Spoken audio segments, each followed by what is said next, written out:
Bonjour à toutes et à tous, bienvenue dans Pop News épisode 41, je suis en compagnie d'Adrien, comment vas-tu?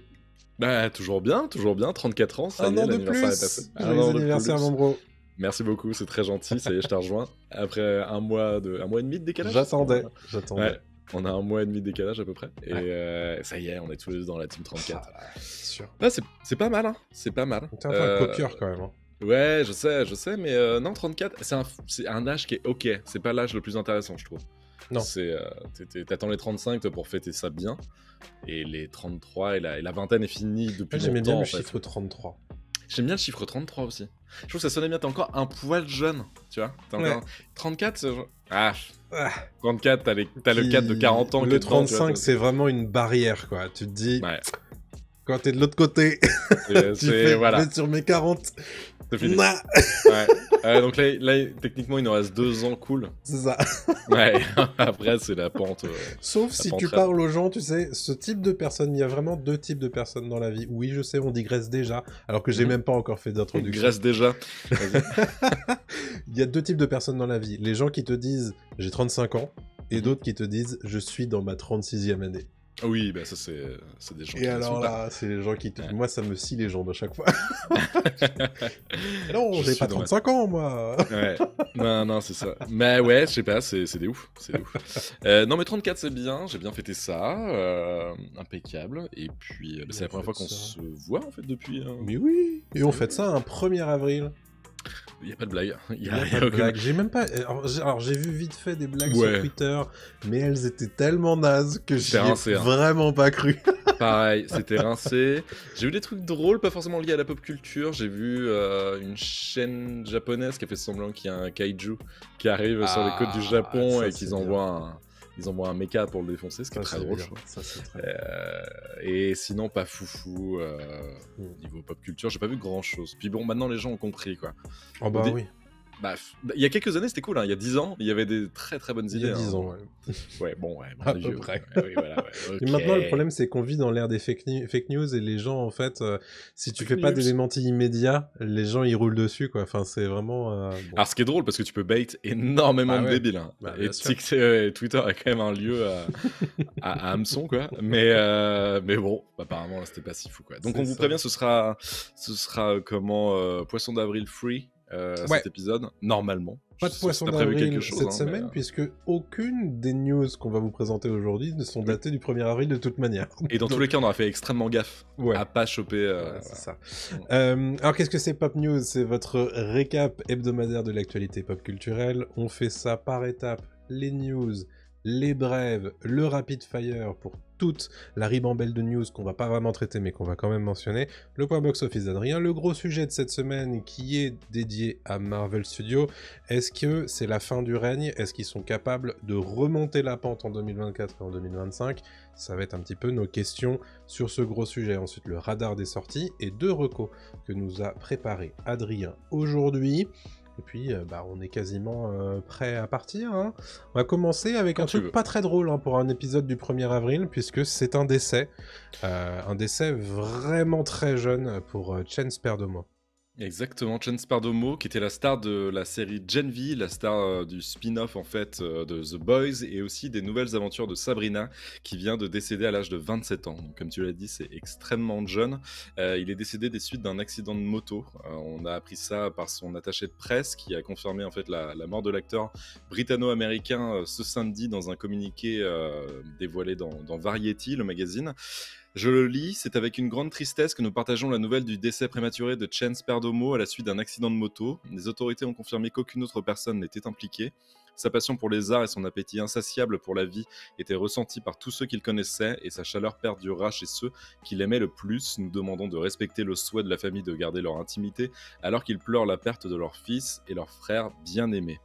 De leur côté, les producteurs de Gen V, donc la série quand même du moment, qui allait tourner sa saison 2 d'ici quelques jours, ont parlé aussi dans un communiqué, et je vais vous le lire. On n'arrive pas à vraiment comprendre ce qui s'est passé.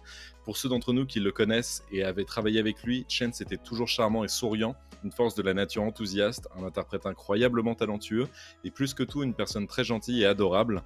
Même écrire sur lui au passé n'a aucun sens. Nous sommes tellement désolés pour la famille de Chance et nous pleurons la perte de notre ami et collègue. Il faut savoir aussi, donc comme je l'ai dit, que la saison 2 allait être tournée. Évidemment, le tournage a été mis en stand-by pour une durée indéterminée et on imagine, vu l'importance du rôle qu'avait James Pardomo dans la série, que beaucoup de réécriture Ouais. va avoir lieu et que la saison 2 ne devrait pas débarquer au moment où c'était prévu. Pour l'instant, on n'avait pas de date évidemment, Ouais. mais ça va sûrement de décaler de plusieurs mois facilement Oui. la sortie de la saison 2. Voilà. Donc nouvelle très triste. C'est ça. Sans transition, parce que c'est difficile de transitionner hein, sur ce genre de sujet, je voulais vous parler de la possibilité de reboot de la saga Pirates des Caraïbes. C'est Jerry Bruckheimer, le producteur lui-même, qui s'en est expliqué auprès de comicbook.com, ici relayé par le Hollywood Reporter, qui explique qu'il est à la fois en train de travailler sur l'avenir d'un Top Gun 3, mais aussi du renouvellement de la franchise Pirates des Caraïbes qu'on n'avait pas vu sur les grands écrans depuis 2017, rappelez-vous, avec un film qui était franchement pas terrible. Il explique que, bon, bah, à la fois Top Gun 3, ça va être compliqué, même s'il travaille dessus, parce qu'il faut coordonner les emplois du temps de Tom Cruise, de Miles Teller et de Glenn Powell, qui sont maintenant tous des stars. Alors évidemment, Tom Cruise, ça fait un moment que c'en est un, hein, mais Miles Teller et Glenn Powell, avec Top Gun Maverick notamment, ont complètement pris... Décollé Oui, c'est beau ce que vous faites, monsieur. Et qu'est-ce qu'il dit? Il dit que il travaille à rebooter Pirates. Ça sera plus simple à rendre possible parce qu'on n'a pas besoin d'attendre certains acteurs, donc certains acteurs de très gros calibre, et donc qui ont des emplois du temps de ministre, hein, si ce n'est pire. Et donc du coup, a priori, on s'engage vers non pas le pirate avec Margot Robbie, non pas le Pirate des Caraïbes 6, mais un reboot avec potentiellement un casting totalement neuf et potentiellement avec des plutôt inconnus. On va rappeler que les dernières news qu'on avait à ce sujet nous avaient été données par Craig Mazin, qui a travaillé sur le script de ce fameux reboot.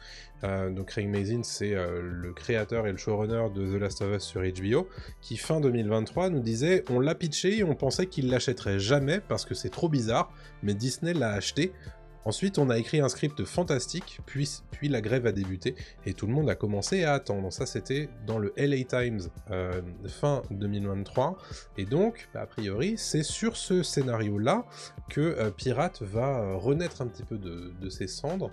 En 2017, on avait du coup Pirate 5 de mémoire, et c'était pas top. On espère que le reboot saura un petit peu relancer cette franchise-là, parce que Pirates des Caraïbes, moi, c'est une licence que j'aimerais bien voir, et j'en parlais récemment à Adrien, je me disais, ça pourrait très bien faire une série sur Disney+, pour le coup. Oui, c'est étonnant ils l'ont peut-être envisagé hein, de faire une série, mais moi je m'intéresse beaucoup moins à la franchise depuis le 4, qui était déjà pas très très bien, hein, on va pas se mentir, et le 5 je l'ai même pas vu, tu vois, ça m'a pas du tout chauffé. Par contre je me suis refait la trilogie, la trilogie elle marche bien, hein. Elle est très bien, même si le 3 est bancal, hein, mais les deux premiers sont très très solides, et un reboot c'est pas idiot, ça peut être sympa d'avoir des nouveaux persos, de pas forcément faire un cast qu'on connaît, tu vois, avec Robbie. Franchement, là, ça peut être très cool. Allons-y, hein. On attend évidemment réalisateur et puis casting, puis enfin une date de sortie, mais a priori c'est plutôt ce projet-là qui va voguer vers les Caraïbes très prochainement. Adrien, je te donne la parole, puisque on a la confirmation pour ScarJo potentiellement dans Jurassic World. Exactement, Scarlett Johansson qui est en pourparlers pour mener le nouveau film Jurassic World ou Jurassic Park pour l'instant. Voilà, on ne sait pas exactement comment s'appellera la suite. Scarlett Johansson qui est en train de se tailler une place en fait dans le nouveau blockbuster. L'actrice, comme je l'ai dit, en pourparlers pour rejoindre le prochain film Jurassic World d'Universal, et c'est le Hollywood Reporter qui nous le confirme. Universal qui veut avancer rapidement sur le film, qui a déjà une date de sortie qui est prévue pour le 2 juillet 2025, et aussi un réalisateur qui n'est autre que Gareth Edwards, qui réalisera ce nouveau volet de la franchise aux dinosaures. Gareth Edwards dont je parlerai à la fin de l'émission avec une reco, à savoir The Creator.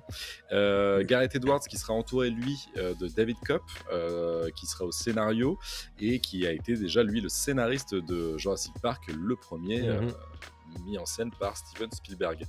Gareth Edwards, pour rappel, avait repris le rôle de David Leitch, qui était brièvement attaché au projet en tant que réalisateur avant de partir pour peut-être différents créatifs, on ne sait pas trop, on n'a jamais vraiment su pourquoi. Le film donc ramène plutôt Scarlett Johansson dans le monde des franchises, puisque on le sait, elle a quand même joué Black Widow dans plusieurs films de Marvel Studios, dont évidemment les Avengers, mais contrairement à plusieurs stars qui ont joué dans les films du MCU, elle a eu aucun mal à percer dans d'autres projets. Elle a quand même été nommée aux Oscars à 2 reprises, une pour Marriage Story et la deuxième pour Jojo Rabbit. Et donc, il n'y a pas trop de soucis pour Scarlett Johansson à naviguer sa carrière entre gros blockbusters et films un peu plus indépendants. Et c'était moi une crainte dont je te parlais l'autre fois en disant c'est quand même bizarre que Johansson se lance là-dedans. Et en même temps, si le scénario est solide, si on a du Gareth Edwards, et encore une fois, The Creator, voilà, je spoil un petit peu, mais je trouvais ça très très bien, fait du très bon taf sur le prochain Jurassic World, Jurassic Park, ça peut donner un film très sympa. Je suis très curieux. Oui, et puis ça peut lui rapporter un cash monstrueux si ça cartonne pour le coup. Mais tout n'est pas lié à l'argent. Ah, si c'est important, on parle de Hollywood, Adrien, excuse-moi. Hollywood, mais c'est avant tout la passion, c'est la passion. Ne sois pas naïf. Bon, d'accord, ok, bon, évidemment c'est un gros chécos qui fait plaisir, mais c'est aussi une belle carrière et on essaie de faire ce qu'on peut. C'est de l'art, on le rappelle. C'est de l'art avant tout, le cinéma, c'est même le 7e, au cas où, voilà, tu savais pas. Et je rappelle juste, sortie prévue le 2 juillet 2025, si tout va bien. Très bien, on vous en reparlera bien entendu, tout comme Star Trek 4, dont on a enfin de nouvelles informations, puisqu'un nouveau scénariste a été choisi et attaché au projet de ce fameux Star Trek 4 qui, décidément, n'a toujours pas décidé de mourir ce projet, puisque c'est désormais la 4e fois que Paramount essaie de le faire. Cette fois, c'est Steve Yoki, le créateur de la série The Flight Attendant sur HBO, et avec Kaley Cuoco, qui avait aussi été scénariste sur Supernatural durant 4 saisons, qui va essayer de nous proposer le pitch et le scénario de ce Star Trek 4 qui doit, du coup, être le chapitre final du reboot initié en 2009 avec Chris Pine, Zachary Quinto, Zoe Saldana et un tout petit brin de Chris Hemsworth en début de film. Il y a déjà eu 3 essais qui sont tombés à l'eau, comme je vous le disais, et le dernier en date devait être réalisé par Matt Shakman, donc, qui a travaillé sur WandaVision et qui avait finalement décidé de partir pour réaliser Les 4 Fantastiques, qu'on verra en 2025. Donc au final, on reprend de zéro ce projet-là. Le problème, c'est que maintenant Chris Pine, moins Zachary Quinto, mais Zoe Saldana surtout, sont devenus des personnes qui ont des emplois du temps un petit peu plus compliqués à gérer. Et donc c'est aussi pour ça que Paramount a du mal à faire ce film. Ça aussi, plus le fait que, a priori, côté scénario, ils n'arrivent pas à trouver chaussures à leurs pieds. Mais voilà pour ce Star Trek 4, peut-être qu'on y aura le droit un jour, mais... tu vois, j'ai très envie parce que je vais me refaire le 1, là j'ai vu qu'il était sur Paramount, et maintenant j'ai Paramount dans mon catalogue. J'aime beaucoup ce reboot de Star Trek, moi. Il est super en fait, dans mes souvenirs, j'ai un excellent souvenir du premier, le deuxième un peu moins, et le troisième on l'avait vu ensemble, je m'en souviens au cinéma, que c'était un bon ride, c'était rigolo, c'était pas incroyable, mais c'était sympa. Tu vois, c'est un film qui se prend pas la tête, tu vois, c'est... c'est ce que c'est en fait. Il y va, il fait son truc, et puis il est pas pompeux, quoi. Carrément. Et pour le 4, on rappelle 2 choses. La première, c'est qu'il n'y aura plus Anton Yelchin, évidemment, parce qu'il est décédé il y a quelques années, et c'est lui qui jouait le russe, et j'ai perdu son nom dans la saga. Bref, donc il va falloir le remplacer quand même, parce que c'était un casting quand même plutôt pas mal dans les 3 premiers. Et dans mes souvenirs, il y avait bien une tentative avortée, on est d'accord, de Tarantino de faire un Star Trek. Oui, mais il me semble pas que ça devait être le 4e de cette saga, par contre. Pas forcément le 4e, mais en tout cas, ça aurait dû être le nouveau Star Trek au cinéma, ça aurait été celui-là, quoi. Oui. Mais ils continuent quand même et ils veulent terminer avec le premier de Abrams.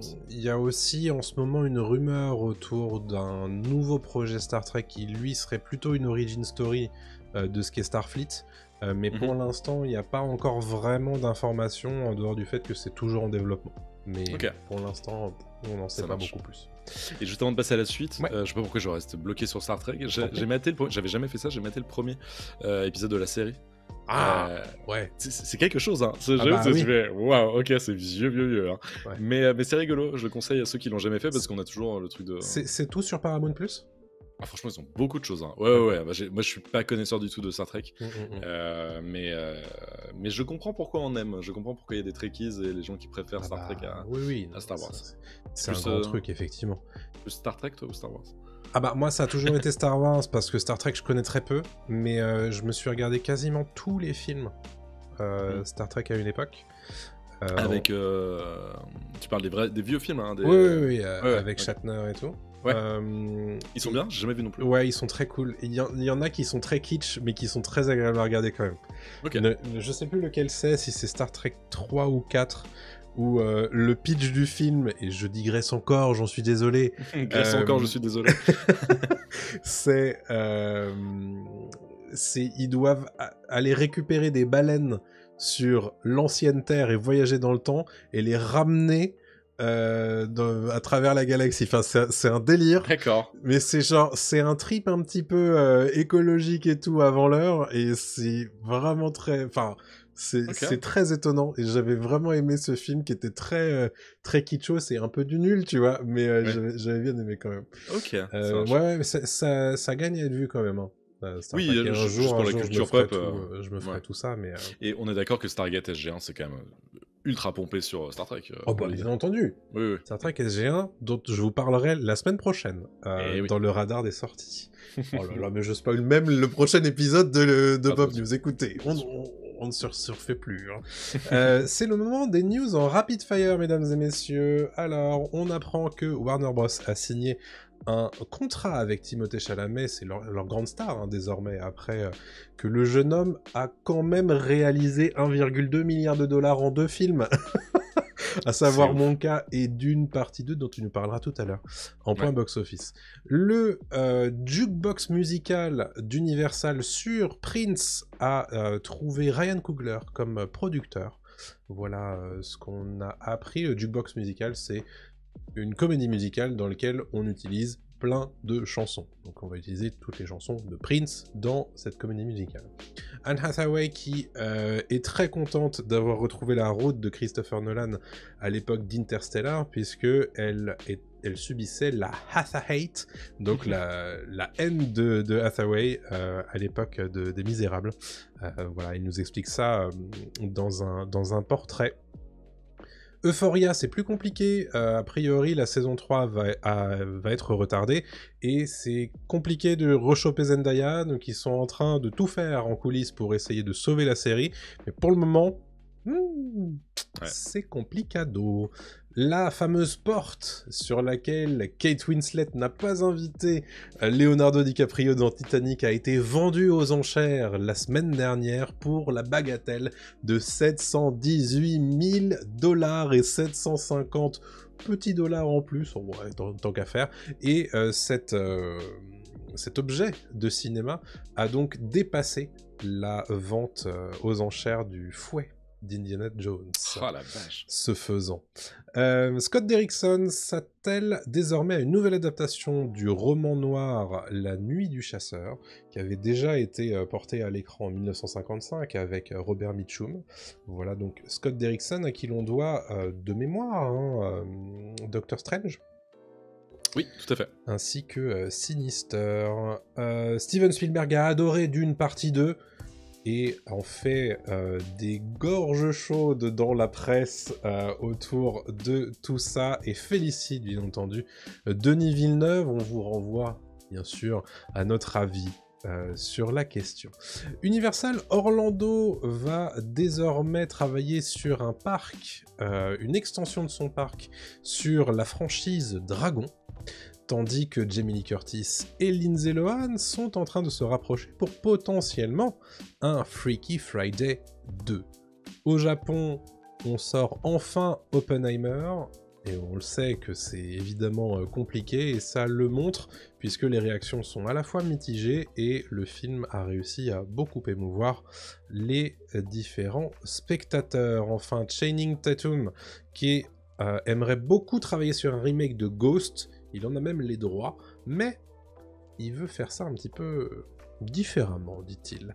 Voilà pour les news en rapid fire de cette semaine. Adrien, je te propose de nous faire ton petit point box-office, s'il te plaît. Eh ben, c'est parti, je commence avec Kung Fu Panda 4 qui maintient sa position sur le podium, ajoutant 10 millions de dollars supplémentaires à ses recettes, avec désormais 151 millions de dollars en Amérique du Nord et plus de 300 millions de dollars dans le monde. Le film rencontre quand même un très beau succès, même si ça va être difficile de rivaliser avec les performances du troisième volet sorti en 2016, qui lui avait cumulé 520 millions de dollars de recettes.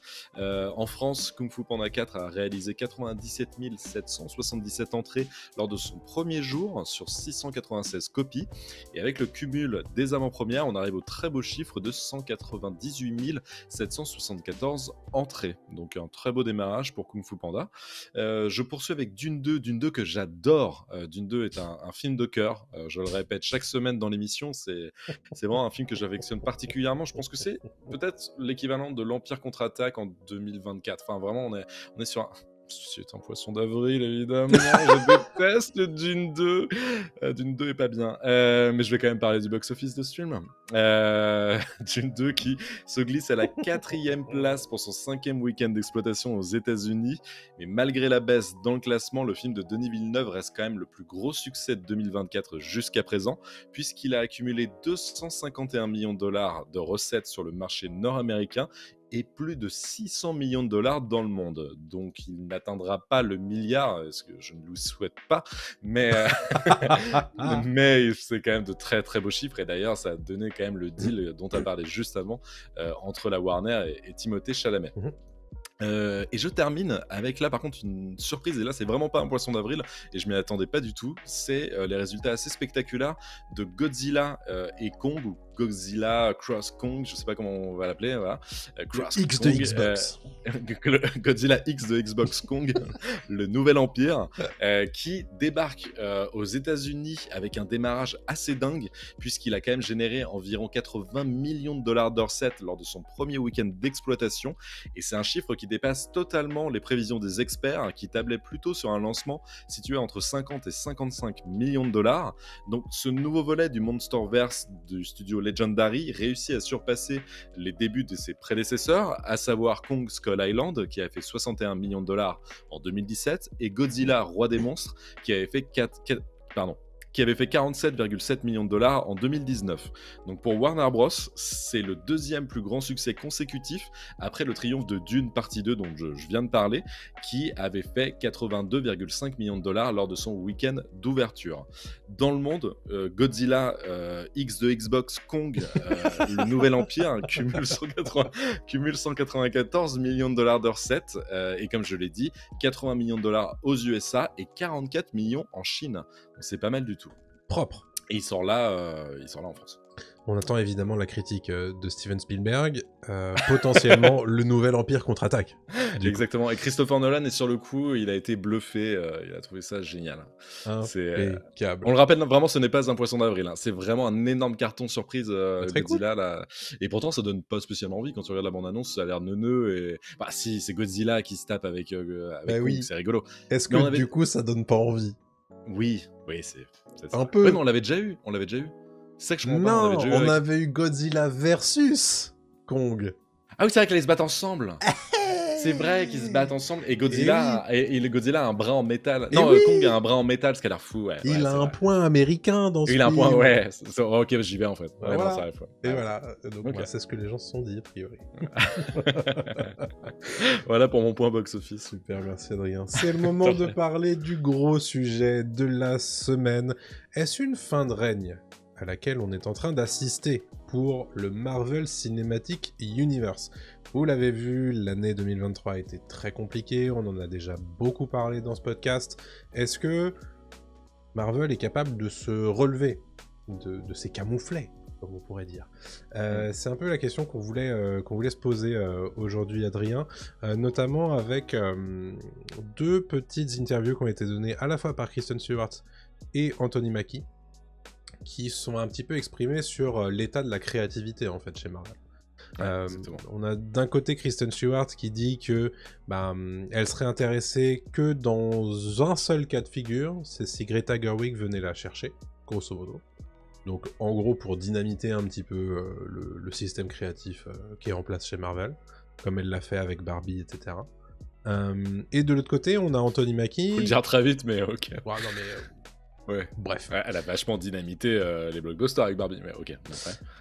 Bon, c'est ce qu'elle dit. Hein, on va en débattre après, on va en débattre. On en débattra. Mais, et Anthony Mackie, lui, dit grosso modo que il y a quand même peu d'espace pour la liberté sur un tournage et sur un script d'un film du MCU parce que il faut vraiment être un petit peu dans le carcan de ce qui a été fait dans le comics et particulièrement par l'héritage de Stan Lee. Donc voilà, grosso modo, quels sont les rails sur lesquels on va un petit peu se baser aujourd'hui.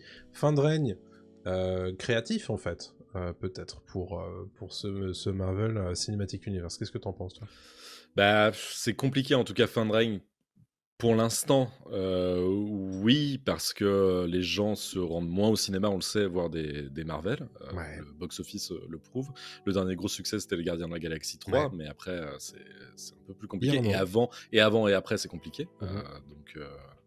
Donc voilà, Ant-Man 3 le prouve, comment Captain Marvel, The Marvels plutôt, le prouve, etc. Les séries Marvel le prouvent aussi. Enfin, je veux dire, il y a moins d'appétence pour découvrir des contenus Marvel aujourd'hui. Et là, ce qui m'a vraiment intéressé, ce qui m'a un peu poussé à te proposer ce sujet, c'est l'interview d'Anthony Mackie. Anthony Mackie qui est là depuis très longtemps. Anthony Mackie, il est là depuis Captain America, Winter Soldier. Donc il sait comment ça fonctionne. Et il a fait tous les films Avengers, etc. etc. Et c'est vrai que si lui commence à te dire qu'il est un peu saoulé de ce qui se passe et qu'il y a moins de marge de manœuvre et que tu peux plus travailler aussi facilement, peut-être qu'avant, j'ai l'impression. Rappelons quand même que Iron Man 1 est une anomalie. Iron Man 1 a été fait en total impro. Regardez des making-of, regardez des interviews. C'est lunaire à quel point le film fonctionne. Enfin, comment ils ont réussi à faire fonctionner le film alors qu'ils étaient en total freestyle. Mais ils réécrivaient des scènes de dialogue entre deux scènes en fait, tout le temps, quoi. Comme on pourrait le faire sur... Beaucoup d'impro aussi. Beaucoup d'impro, etc., etc. quoi. Alors ça marche bien parce que c'est Robert Downey Jr., tu peux pas le faire avec tous les films. Et sauf qu'après ils ont appliqué une recette qui a très bien fonctionné pendant des années. Et aujourd'hui on le sait, on n'invente rien, on vous apprend rien, en vous disant que la recette, maintenant elle fonctionne plus aussi bien qu'avant. Elle est éculée. Et en face aussi, n'oublions pas qu'il y a le nouveau DC Studio qui arrive. Le nouveau DC Studio chapeauté par James Gunn et Peter Safran. James Gunn qui lui vient de l'écurie DC, vient de l'écurie Marvel avec les Gardiens de la Galaxie.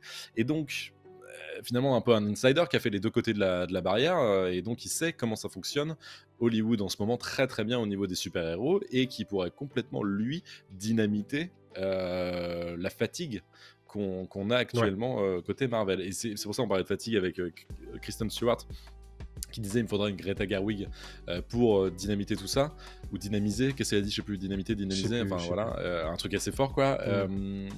Elle pense en termes d'auteur, j'imagine. Oui, c'est l'idée, C'est pas forcément ça, pour moi, qui sauverait en fait le Marvel de sa léthargie en fait. Il faudrait plutôt ouvrir les vannes comme ils l'ont fait quelques fois, que ce soit par exemple avec les Russo, on aime ou on n'aime pas, mais les Russo à l'époque ils ont quand même dynamité le truc. On arrive avec un James Gunn dont j'ai parlé, il a dynamité le truc. Taika Waititi, il a dynamité le truc. En fait c'est des mecs comme ça, c'est pas forcément des auteurs, mais c'est des réalisateurs ou des réalisatrices qui peuvent offrir quelque chose de différent et leur donner en fait la possibilité, comme des scénaristes et de comics en fait, de se faire plaisir. Comme un scénariste de comics, on va dire fais ton run, mais au moins on verra, ça se trouve ça va marcher quoi. Je vais revenir sur la citation exacte de Kristen Stewart, histoire qu'on dise pas n'importe quoi. Elle était invitée du podcast Not Skinny But Not Fat de Amanda Hirsch, et en fait elle lui a posé la question de savoir grosso modo si ça l'intéressait de travailler en fait chez Marvel, et elle dit grosso modo il faudrait que le système change. Il faudrait que le système change, il faudrait mettre beaucoup d'argent et une confiance absolue dans une seule personne, et cela n'arrivera pas. C'est ainsi qu'on aboutit à cette expérience algorithmique et étrange où l'on ne peut pas du tout se sentir concerné par les choses. Voilà un petit peu ce qu'elle reproche à Marvel. Elle dit grosso modo que elle emploie quand même le mot expérience algorithmique et elle veut faire changer le système. Donc c'est pas vraiment dynamiter la chose, mais tu sens bien que le système en place, c'était surtout ça, son truc. Donc voilà. Mais pour répondre à ce que tu disais, je pense que effectivement le cœur du truc c'est la créativité et c'est laisser parler des auteurs et c'est aussi aller chercher des auteurs plutôt que des faiseurs. Oui, clairement. Et ça, c'est pas si évident que ça, parce que c'est quand même un peu un changement de paradigme pour Marvel, qui a quand même eu l'expérience et montré régulièrement qui faisait un petit peu taire leurs auteurs, dans le sens où ils les mettaient un petit peu, ils les pressaient dans leur moule, quitte à les faire quitter les projets. Je pense évidemment à Edgar Wright sur Ant-Man. Mais donc évidemment tout ça c'est un peu, ça fait pas partie de leur palette artistique, tu vois. Le réalisateur, le scénariste, et d'ailleurs je devrais dire les scénaristes chez Marvel, puisque certes on a souvent un réalisateur, mais la plupart du temps, regardez les crédits scénaristiques des films Marvel, on n'en a pas un, on n'en a pas deux, mais parfois on en a 4-5. Ouais. Et Ant-Man on a énormément, je crois. Ouais, c'est assez symptomatique justement de ce qu'est le système Marvel, qui est là en fait l'objectif c'est de... Et là c'est très clairement le terme que je veux utiliser, c'est de faire un produit, de fabriquer quelque chose qui doit fonctionner. T'as l'impression parfois que, surtout après le succès d'Iron Man, qu'on a essayé de créer des choses qui ont été faites sur un cahier des charges. Et ce cahier des charges, alors certes, il peut être parfaitement bien appliqué, mais au bout d'un moment, le cahier des charges, quand il est trop fait et refait, on le voit, même si c'est un film. Donc je pense que il serait bon pour Marvel de se reposer les bonnes questions sur comment je fais justement pour revigorer un petit peu tout ça, puisque moi je suis assez persuadé qu'ils sont capables de remonter la pente. Ils ont un certain nombre de projets qui sont assez alléchants pour que les gens reviennent les voir. Clairement. En revanche, il faut pas que ces gens-là, qui vont retenter leur chance, soient déçus par ces nouveaux projets alléchants. Là, ils ont pas trop le choix. C'est-à-dire qu'il faut que des 4 Fantastiques, faut que Deadpool 3, faut que peut-être les X-Men bientôt, etc. Ça fonctionne. Mais que ça fonctionne du premier coup, quoi. Faut pas se planter, quoi. Si ça se plante, là, ils auront joué trop gros pour que ça fonctionne, quoi. Ouais. Et il faut aussi qu'ils s'adaptent au public d'aujourd'hui. Le public de 2008 n'est pas le public de 2024 et n'est même plus le public de 2019, je pense. Parce que les choses vont très très vite. Le public a peut-être besoin de quelque chose de moins bête, moins parce que on peut faire des films DC par exemple avait ce pendant très sérieux qu'on lui reprochait parfois en disant mais regardez les blagues à la Marvel ça fonctionne et tout. Alors, certes ça fonctionne, mais aujourd'hui les gens s'en sont lassés et aujourd'hui c'est ce qu'on reproche en premier lieu à Marvel en disant bah oui enfin les vannes à la Marvel on n'en peut plus quoi. Le sérieux de DC, moi je trouve qu'un Man of Steel se tient encore très très bien. Man of Steel qui est très sérieux, ça ne rigole quasiment pas, franchement. Et pourtant, je trouve que le film a 10 ans, bientôt plus de 10 ans. Plus que ça, je crois. Ouais, elle est 11 ans, 12 ans, max. Je trouve que c'est un film qui se tient encore super bien. Parce 2013. Il a 11 ans. C'est un film qui porte des thématiques intéressantes, n'est pas juste à la surface, essaye de créer des choses, certes, qui fonctionnent dans l'air du temps, voilà, le côté... Superman edgy qu'on n'avait pas eu avant, etc. Mais en même temps, parle aussi de beaucoup d'autres thématiques, je trouve, pertinentes et qui tiennent dans le temps. Chose que tu peux pas forcément retrouver dans un Marvel, en fait. C'est très compliqué. Non. Et là où je trouve ça dommage, parce qu'en fait Marvel s'est fourvoyé là-dedans, comme si ces comics c'était vraiment des comics de débilos, alors que non, en fait, ils ont énormément de trucs passionnants et de trucs renversants en fait. Tu vois ce que je reproche à Marvel et de plus en plus en ce moment, c'est que ce sont des produits qui sont conçus comme des montagnes russes, dans le sens où c'est quasiment mathématique. C'est-à-dire que là je te fais une scène d'exposition, là je te fais une scène d'action. Là je te fais une scène d'exposition, là je te fais une course-poursuite. Là je te fais une scène d'exposition, là je te fais une bataille dans l'espace. Bon bref, l'idée c'est vraiment de toujours être sur un truc un petit peu des hauts et des bas. Mais au bout d'un moment, une fois que t'en es sorti, déjà, il t'en reste pas grand-chose, mais pourquoi il t'en reste pas grand-chose? Parce que souvent, et vous en ferez l'expérience, et vous en avez certainement déjà fait l'expérience, ça ne raconte rien. Non, c'est vide. Et ça, c'est le problème, en fait. Donc, du coup, c'est un peu mon souci, moi. C'est le souci que j'ai, moi. Je suis entièrement d'accord. Il y a plein d'autres problèmes inhérents à Marvel, et DC a aussi tous ces problèmes, et c'est pour ça que je suis curieux de voir ce que ça va donner le reboot de DC Studios d'ici l'année prochaine avec la sortie de Superman. C'est quand même l'affrontement, et on l'a dit, hein, ils le font exprès, le même mois des 4 Fantastiques et de Superman. Donc c'est vraiment le pur affrontement Marvel versus DC au cinéma. Je trouve super intéressant de vivre ça l'année prochaine. Qui va en sortir gagnant? Ce serait cool. Et je l'ai toujours dit, en fait. Il a toujours fallu une émulation, en fait, entre les deux. Et il n'y en a jamais vraiment eu. Parce qu'ils ont décidé d'ici d'être en réaction tout le temps à Marvel. Oui. Maintenant, ils ont cette opportunité, cette chance d'être devant et d'être les créatifs ce coup-ci. Et c'est ça que je veux voir, en fait. Je veux que les mecs se dépassent et me disent oh là là, tu te souviens du DC des années 2010, comment c'était nul par rapport à aujourd'hui. J'ai envie juste de pouvoir dire cette phrase-là, quoi. Et ils ont l'occasion de le faire. En fait, ce dont j'ai hâte avec la résurgence à venir de DC Studios et des nouvelles adaptations de DC qui vont arriver dès 2025, c'est de me dire que on va de nouveau avoir ces deux mastodontes qui vont se répondre l'un à l'autre. Et c'est toujours évidemment un peu sain d'avoir de la concurrence dans ce genre de milieu, parce que créativement ils se poussent. Et je pense que le système d'ici qui va être à l'œuvre dès 2025, c'est-à-dire que on va avoir évidemment le DC Studio pensé par James Gunn et Peter Safran, avec le côté un petit peu univers partagé. Mais de l'autre côté, on aura déjà les bulles séparées de Joker, de Batman et d'autres projets comme ça. Et je pense, et je suis assez persuadé que Marvel devrait se donner l'opportunité de faire ce genre de choses.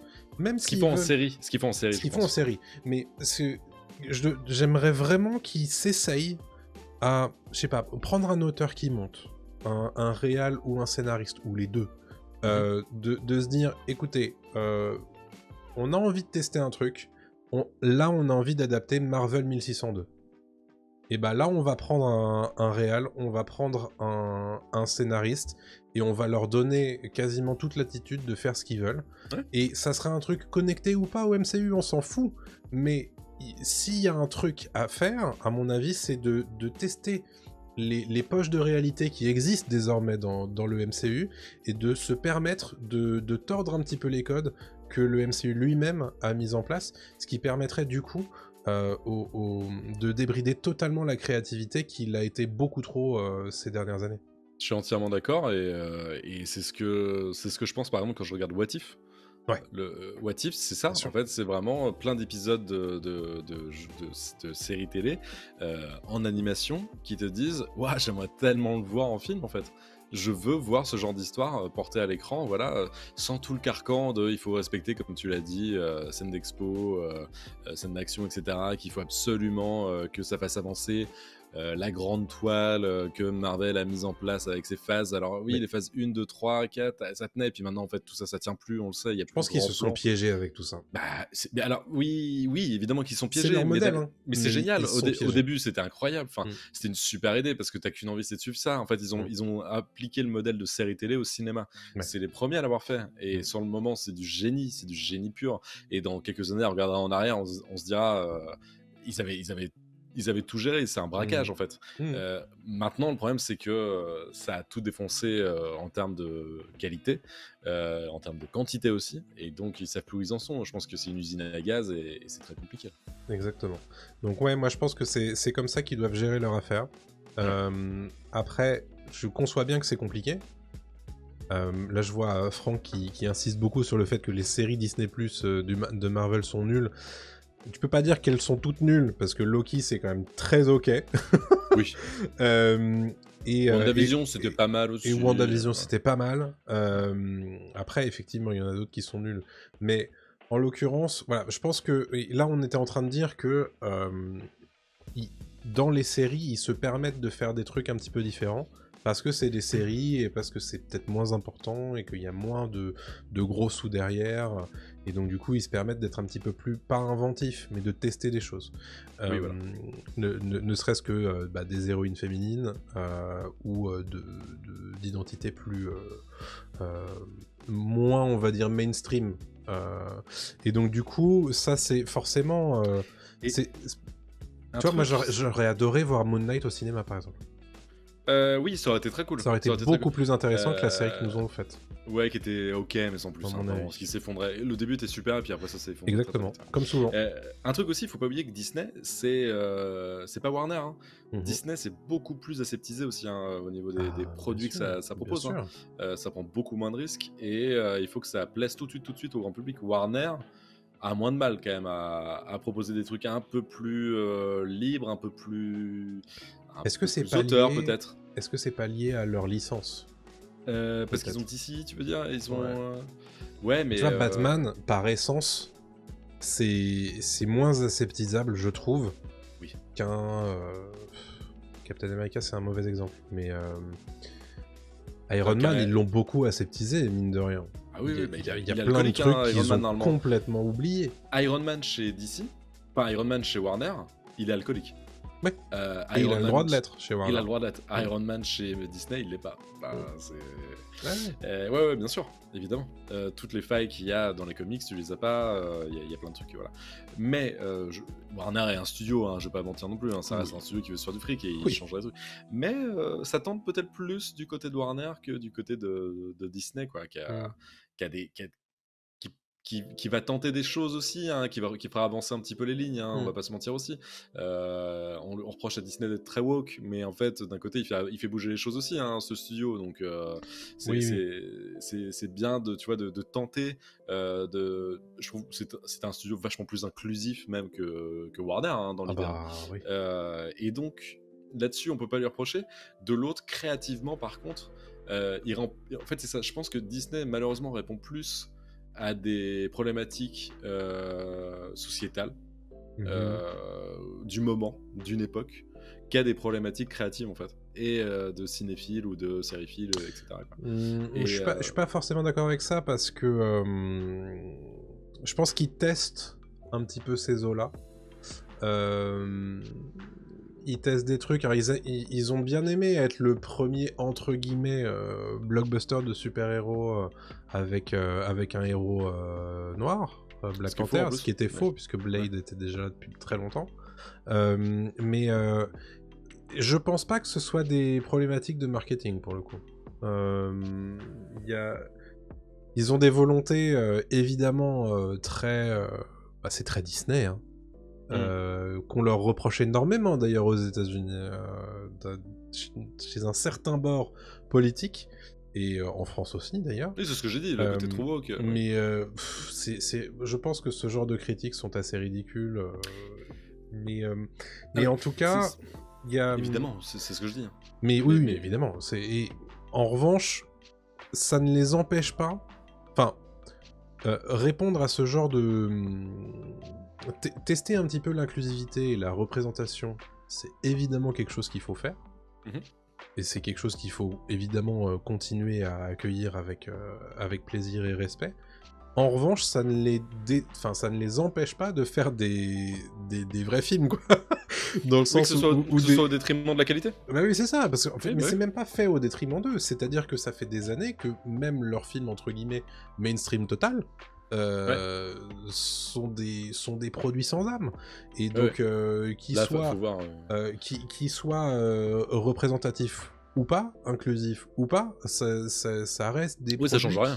Ça ne change rien, quoi. Et donc du coup, moi je suis en train de regarder The Creator. On en parle tout à l'heure. C'est un Disney. Et t'as pas l'impression. C'est un Fox. Enfin, c'est un Fox, mais c'est produit quand même par Disney. Je suis en train de regarder les prochains films sur le slate du MCU. Là. Ouais. Donc on sait qu'en 2024, il n'y en a qu'un seul. Hein, c'est Deadpool et Wolverine de Sean Levi. Ensuite, on aura Captain America 4, du coup, avec Anthony Mackie en Captain America. Thunderbolts, auquel je crois pas du tout, perso. Je sais pas, on va voir. Les 4 Fantastiques, j'ai envie d'y croire. Oui, moi aussi.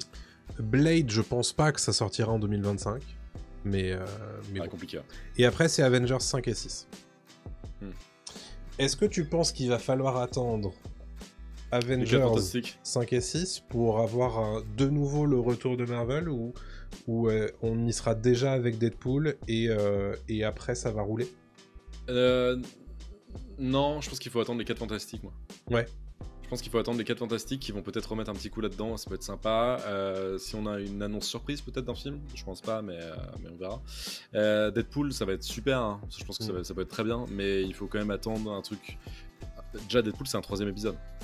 Les 4 Fantastiques, certes, c'est une franchise connue. C'est un gros test, hein, les 4 Fantastiques. Mais même si c'est une franchise connue, ça sera un nouveau truc. Je pense que c'est un film très intéressant et un peu clé. Encore plus que Deadpool 3. Deadpool 3 est un film très clé, hein, pour Marvel, mais les 4 Fantastiques encore plus. Et après, ça peut dérouler. Parce qu'en fait, il faut recréer une hype au fur et à mesure, tranquillement, quoi. Si la hype est pas créée, c'est pas un seul film qui va créer une hype. Tu peux pas créer une hype autour des Avengers, tu vois. Et comme ils ont plus les Avengers d'origine, il faut recréer une hype et donc ça prend du temps, faut remettre les bases, etc. quoi. Donc je pense que les 4 Fantastiques peuvent aider. Moi je m'attends à ce que Captain America 4 reçoive le même traitement que The Marvels, à savoir qu'il se fasse défoncer d'un point de vue politique avant d'être défoncé en tant qu'œuvre. Même sans ça, hein. Je pense que c'est pas un bon film déjà de base, qui est énormément de reshoot. Ça on verra. Mais ça sent pas très bon, hein, pour Captain America 4. Thunderbolts, j'ai un... Ça peut être rigolo sur le côté, quoi. Il va certainement avoir le côté comparaison avec Suicide Squad. Évidemment. Et les 4 Fantastiques, vraiment une carte à jouer à mon sens. Ouais, je pense que les 4 Fantastiques est le truc le plus intéressant à suivre de ces prochaines années, parce que c'est une vraie proposition de Marvel qu'on n'a pas eu depuis longtemps, une nouvelle proposition, quoi. Donc là, ils ont et puis là, ils ont moyen de sortir un petit peu de leur routine, quoi. Exactement. Il y a un petit côté train-train avec le MCU, et c'est une très mauvaise passe dans laquelle ils sont en ce moment, et dans laquelle leurs spectateurs sont aussi, puisque il faut enfin qu'ils réussissent à renouer avec les spectateurs qu'ils ont perdus depuis 2-3 ans. Exactement. Combien de gens, et je suis sûr qu'ils sont en train de nous écouter ou en train de nous regarder sur Twitch, sont en train de se dire « Attends, je suis pas à jour de chez Marvel, je suis pas à jour avec le MCU. » Et ça, c'était un truc hyper important pour le MCU et son marketing, on va dire presque intrinsèque. C'est que les gens étaient là au rendez-vous à chaque fois. Et il faut qu'ils réussissent à rechoper le rendez-vous annuel, quitte à en faire moins.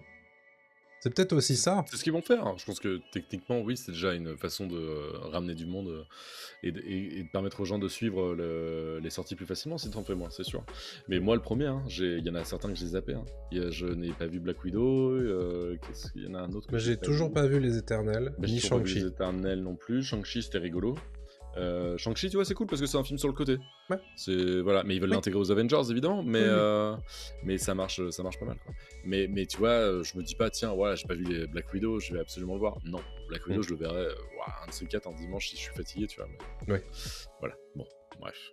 En tout cas, ça va être intéressant de suivre leur nouvelle façon de mettre en avant leur film, quoi. Moi, j'ai très très hâte d'être à l'été 2025 quand on sera en train de débriefer tous les deux les sorties conjointes de Superman plus Legacy et les 4 Fantastiques. Et dis-toi qu'il y aura peut-être d'autres films d'ici là, pas forcément de sûr. super-héros, mais on n'avait pas prévu Barbie Oppenheimer par exemple. Hein. Ah oui, complètement. Et c'était un énorme été. Donc. Mais non, mais très honnêtement, rien que pour cette thématique-là dont on vient de parler, j'ai très hâte de voir comment va se dérouler l'été prochain, 2025, à la fois créativement sur les 2 œuvres qu'on va nous proposer, mais aussi le box-office.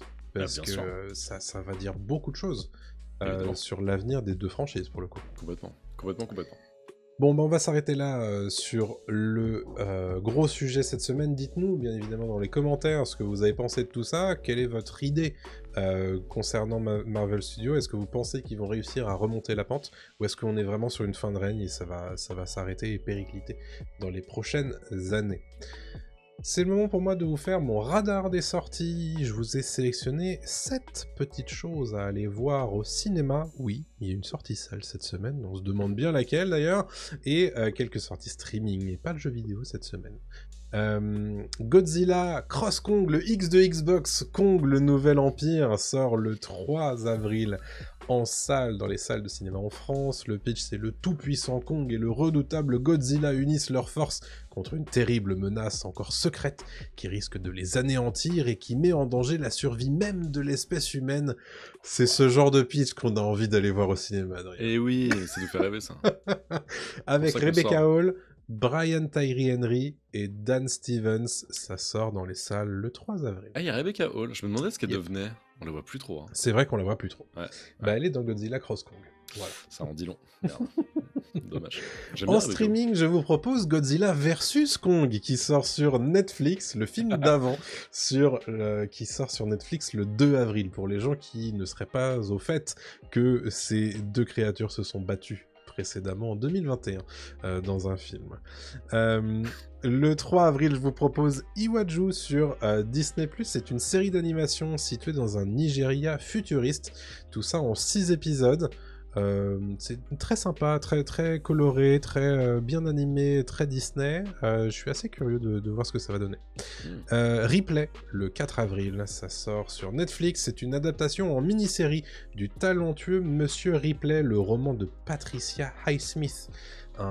Un escroc découvre un monde de luxe et de privilèges après avoir accepté un job en Italie, mais pour s'offrir cette vie de rêve, il va devoir inventer une série de mensonges avec Andrew Scott, que vous connaissez pour Fleabag, et Dakota Fanning, ainsi. Je vous propose aussi la saison 2 de Tokyo Vice qui arrive le 4 avril sur Canal+. On y suivait le parcours d'un reporter américain devenu journaliste pour le plus grand quotidien japonais. Contacté par la mafia, il devenait interlocuteur des Yakuza tout en étant informateur de la police. Je vous ferai peut-être un débrief, une reco d'ici à la fin de la saison 2. J'ai bien aimé la 1. Vous en avez parlé de la saison 1 justement. Ouais, la saison 1, épisode 1 réalisé par Michael Mann. Après ça s'écroule un peu parce que c'est d'autres réals et donc c'est un peu plus plan-plan niveau réal. Mais l'histoire est cool, j'avais lu le bouquin, l'histoire est très sympa aussi, même si c'est vachement romancé. Et très sympa, et la 2 j'attends beaucoup. Et c'est vrai que le petit Ansel Gort qui fait Jake Ellenstein parle très bien japonais. En fait c'est vachement bien démerdé pour apprendre beaucoup de phrases en japonais et donc ça sonne très très bien. Donc on y croit beaucoup plus quoi. Très cool. La saison 5 et la dernière saison de Star Trek Discovery arrive sur Paramount Plus le 4 avril. Et enfin, sur Netflix, je vous propose Parasite The Grey qui sort le 5 avril. Quand des parasites inconnus s'emparent violemment d'hôtes humains et gagnent du pouvoir, l'humanité se mobilise pour lutter contre cette menace qui ne cesse de croître. C'est d'après le manga Parasite de Hitoshi Iwaki et c'est réalisé par Yong Sang-ho, à savoir le réalisateur de Dernier Train pour Busan. Yes. Voilà pour les sorties streaming de cette semaine, et il y a quand même pas mal de choses à se mettre sous la main. Oui, j'aime beaucoup. J'ai noté pas mal de trucs. Voilà pour le radar des sorties, Adrien. Je te donne les clés de la camionnette. C'est toi qui termine cette émission, puisque les deux recos, c'est à toi de jouer. Tu commences avec The Creator. Exactement, The Creator qui est réalisé par Gareth Edwards, porté par le fils de Denzel Washington, John David Washington, très bon acteur qu'on avait vu dans Tenet. The Creator, alors j'essaie de pas trop spoiler, raconte l'histoire d'un monde dans un futur, notre monde dans un futur proche. Je crois que ça se passe en 2050 dans mes souvenirs, où l'intelligence artificielle en fait fait communion avec les humains, et un jour l'intelligence artificielle en fait envoie une bombe nucléaire sur Los Angeles, faisant des millions de morts, ce qui fait que les humains sont séparés en deux. D'un côté on a l'Occident, comme aujourd'hui en fait, mais on a l'Occident et l'autre côté de l'Orient, mais il n'y a plus d'IA du côté de l'Occident parce qu'ils s'en sont débarrassés justement pour plus qu'il y ait un accident comme ce qui s'est passé à Los Angeles. Et de l'autre côté, il y a l'Orient et il y a vraiment tous les pays qui ont récupéré l'IA pour eux. Il y a des factions, il y a des groupements armés voilà, qui se situent dans des villes d'Asie. C'est un film qui raconte en fait l'histoire d'un soldat infiltré qui doit récupérer une entité IA en Asie qui est soupçonné en fait de vouloir détruire justement encore une fois, mais encore plus l'Occident à cause de, enfin, pour certaines raisons. C'est compliqué de résumer celui-là. Bon, bref, je pense que ça va. Oui, je pense qu'on a compris. Ok. C'est un film super intéressant déjà sur le plan esthétique, parce qu'il se passe en décor naturel, énormément. On l'avait dit il y a quelques émissions justement que Gareth Edwards avait pris le parti de filmer sur place, on location, comme disent nos amis anglais, et ça se voit. Ça se voit vraiment, c'est-à-dire qu'en fait, il y a énormément de plans style Vietnam, Thaïlande, Laos, Cambodge. En fait, c'est des lieux qu'on ne voit quasiment jamais dans la science-fiction et ça rend super bien. C'est-à-dire que quand tu vois des robots se balader dans une rizière et d'un coup à Bangkok, enfin style Bangkok, tu vois énormément d'androïdes qui se parlent, des trucs en plus assez pas facile à faire, mais auquel on peut croire en fait, parce que ça se passe pas trop loin dans le futur.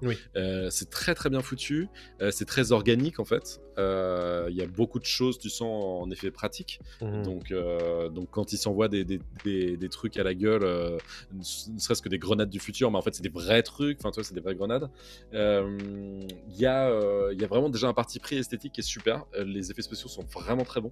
Ils sont jamais pris à défaut, à part quelques fois je trouve vers la fin où tu sens que en fait les androïdes ont un truc à la base du coup, c'est qu'ils ont un trou en fait. Ce qui fait qu'en fait on les reconnaît tout de suite, et donc on sait que c'est des androïdes. Voilà, ils sont pas faits totalement de chair humaine, et donc ils ont un trou de chaque côté du cou. Et alors c'est très bien fait parce qu'en fait ça fait des cercles qui tournent comme un mécanisme, comme une horloge, comme un truc, donc c'est très joli.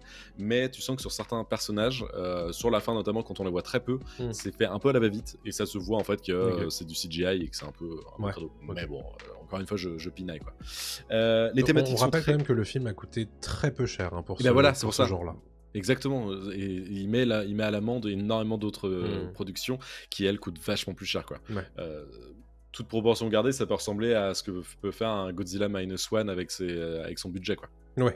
Tu sens que ça a été pensé, c'est-à-dire que quand Gareth Edwards filme une rizière et qu'il sait qu'à l'arrière-plan, en effet visuel qui n'existe pas, il y aura une base de robots, et ça a été pensé, et il y aura cette base de robots aussi.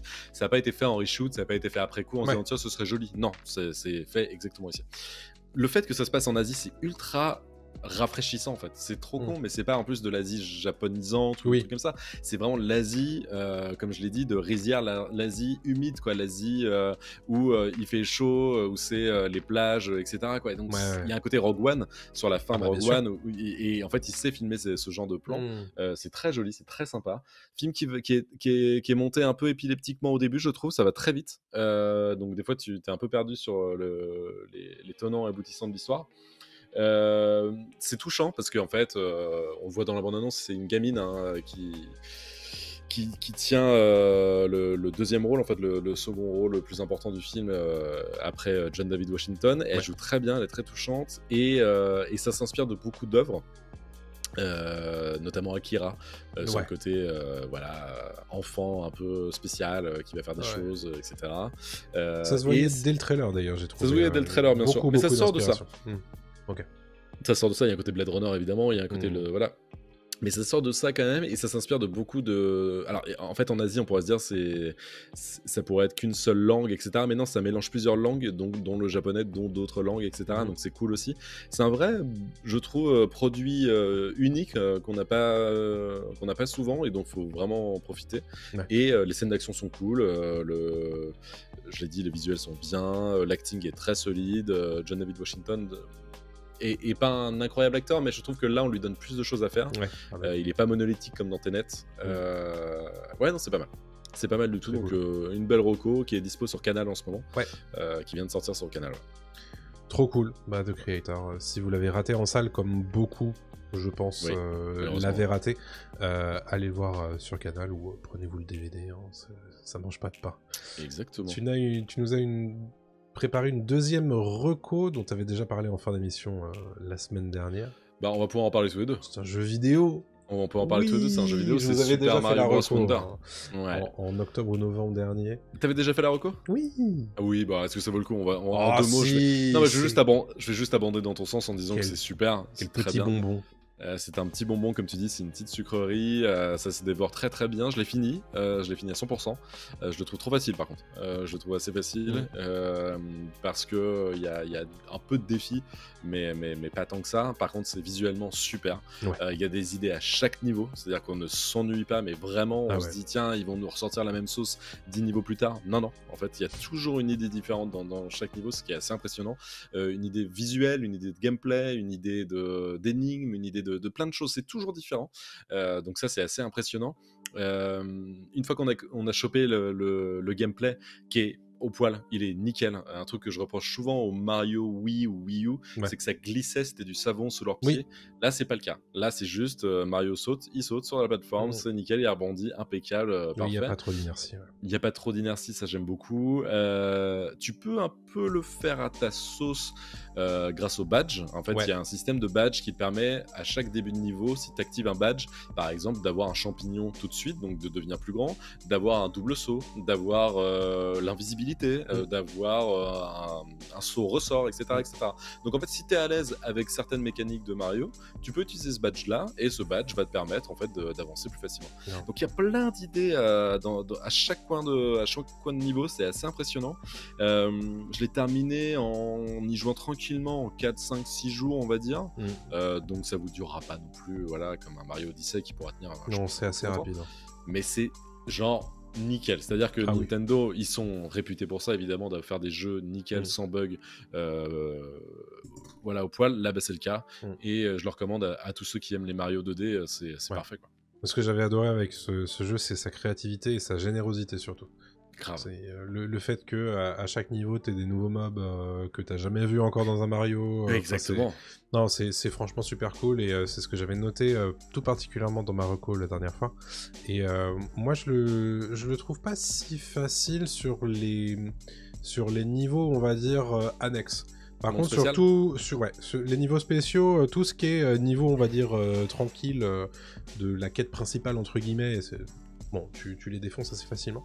Et le niveau spéciaux, par contre, c'est un petit peu plus énervé. Là, tu parles à un type qui est fan de Super Meat Boy, de Céleste et de jeux comme ça. Donc moi, en fait, ça, j'en mange tous les matins. J'adore ce genre de jeu, quoi. Mais je peux comprendre, oui, que ce soit pas si facile pour les mondes spéciaux.